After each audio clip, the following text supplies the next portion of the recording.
Good evening to all. എല്ലാ athletics ഈവൻസും അവസാനിക്കുമ്പോൾ, അതായത് 46 ഇന അത്ലറ്റിക്സ് മത്സരങ്ങളാണ് നടന്നത്. അത് അവസാനിക്കുമ്പോൾ സ്കോർ നില എങ്ങനെയാണെന്ന് നോക്കാം. ബിത്ര ടീമിൽ ഇതുവരെയായിട്ട് ഓപ്പൺ ചെയ്തിട്ടില്ല. അവർ അണ്ടർ 14 വിഭാഗത്തിൽ മാത്രമാണ് ബിത്ര ടീം മത്സരിക്കുന്നത്.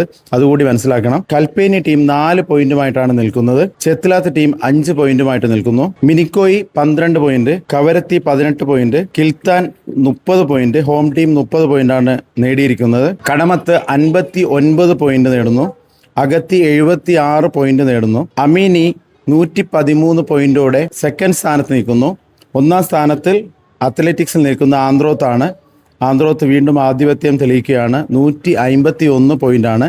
വളരെ ആവേശകരമായിരുന്നു രണ്ടാം ദിനം. റിലേയിലൊക്കെ നല്ല ആവേശകരമായ മത്സരമായിരുന്നു നടന്നത്. അപ്പോൾ ഈ 46 ഈവൻസിൽ ആന്ത്രോത്താണ് മുന്നിട്ട് നിൽക്കുന്നത്. 151 പോയിന്റാണ്. അമീനി ആന്ത്രോ തമ്മിലാണ് മത്സരം കടുക്കുന്നത്. 113 പോയിന്റോടുകൂടി അമീനിയാണ് നിൽക്കുന്നത്.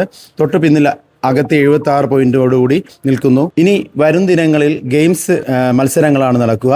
അപ്പോൾ ഇന്ന് ബാഡ്മിൻ്റൺ മത്സരം നടന്നുകൊണ്ടിരിക്കുകയാണ്. അതിൻ്റെ റിസൾട്ട് വന്നിട്ടില്ല. അപ്പോൾ വരും ദിനങ്ങളിൽ ഫുട്ബോളും വോളിബോളും വളരെ ആവേശകരമായി കടുത്ത മത്സരം നമുക്ക് പ്രതീക്ഷിക്കാം. അപ്പോൾ ഈ സ്കോർ നില എന്തായാലും മറിയാനാണ് സാധ്യത. നമുക്ക് കാത്തിരുന്ന് കാണാം. നിങ്ങളുടെ അഭിപ്രായങ്ങളും നിർദ്ദേശങ്ങളും തീർച്ചയായിട്ടും കമൻസിലൂടെ അറിയിക്കുക. മീഡിയ അപ്ഡേറ്റ്സിനായി നിങ്ങൾ കാത്തിരിക്കുക.